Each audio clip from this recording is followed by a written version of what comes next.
How's it going, everybody?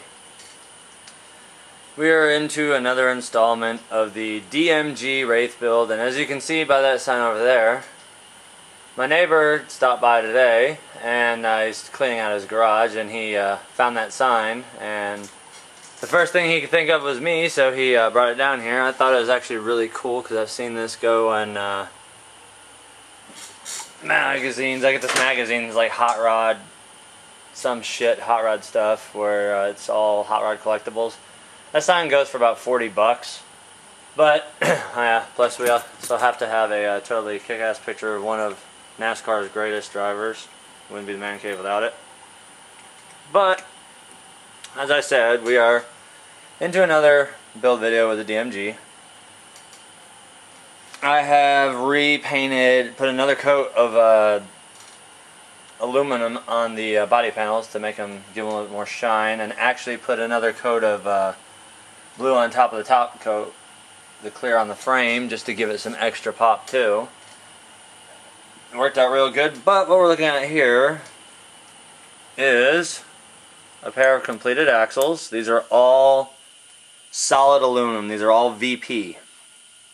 From the axle housings to the trusses, as you guys know, the lockouts in the rear, the 3D diff covers, and in the front I've got the incision hubs, the chubs rather, and the steering knuckles with my Ackermans mounted on the front, of course, to accept the titanium 3/16 tie rod and drag link.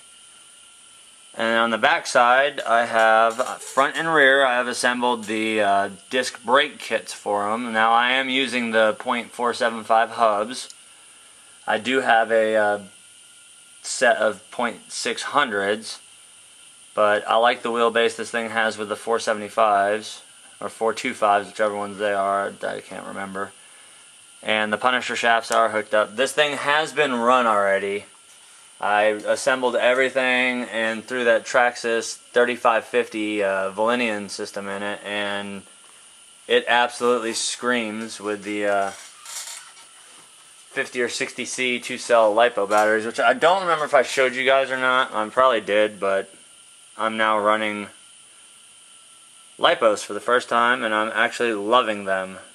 This 50C is awesome, but the 60C it seems to work better on. I've got a longer runtime, obviously, because it's 600 milliamp hours more, but it has tons of power. We've got the SLW1 respuns mounted on 2.2 TSL Interco Super Swampers. Well, actually the TSL SX, which is of course the Super Swampers, and you can see these are dirty tires because I did have it driving around in the driveway with it. It will absolutely fling just about anything, despite weighing a ton. It's got the power to move it. Now what I'm debating on is, you guys can see these RC four-wheel drive shocks here. Well, they're a nice anodized blue, but they're not the same color as the frame. So I'm thinking about taking them apart, and all the anodized, I'm gonna do the springs, the reservoirs, the little retainers, everything, just so they color match the frame.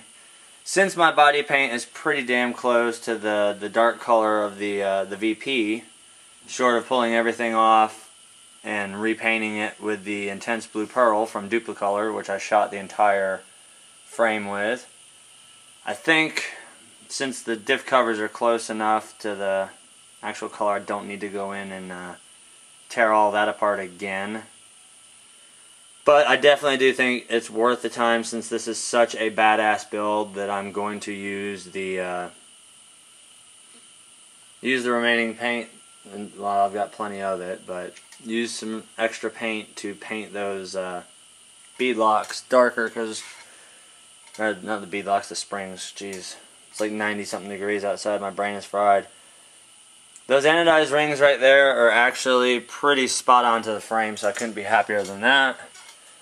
The links are awesome. The only thing I did is I believe I put the upper links on backwards, but that's no big deal because I can swap those out. I did notice a little rub on my Punisher shafts, so it has to be kicked out a little bit. Studio is an absolute total freaking wreck. I've got more Wraith axles sitting back there to put Copperhead back together when I'm done with all this. The only thing I'm going to need is... what am I going to need? What's going to be interesting though is with the Wraith, it's going to be run off of a SCX-10 transmission rather than a Wraith transmission.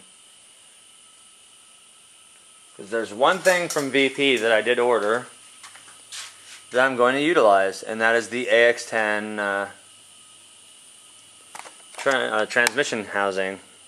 And it's in red, which is fine because I'm going to reshoot it either copper or blue, because I know I'm doing the bomb-proof setup for the transmission, and the transmission pretty much is bomb-proof. It's all hardened steel gears. I've got the Robinson Racing hardened idler, the stock axial steel top gear. I've got a Robinson Racing Gen 3 slipper clutch metal for the Wraith, and on the bottom of the Wraith transmission I actually am running that one-piece outdrive, and it's absolutely outstanding. So instead of dragging this video on longer and longer and longer, I figured I'd show you guys the progress that's been made. It's been very, very easy.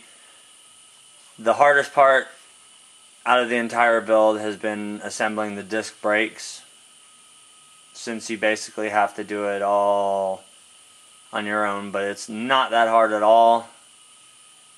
After you get used to it, it's actually really easy, and it's a really kick-ass look to have on your chassis. So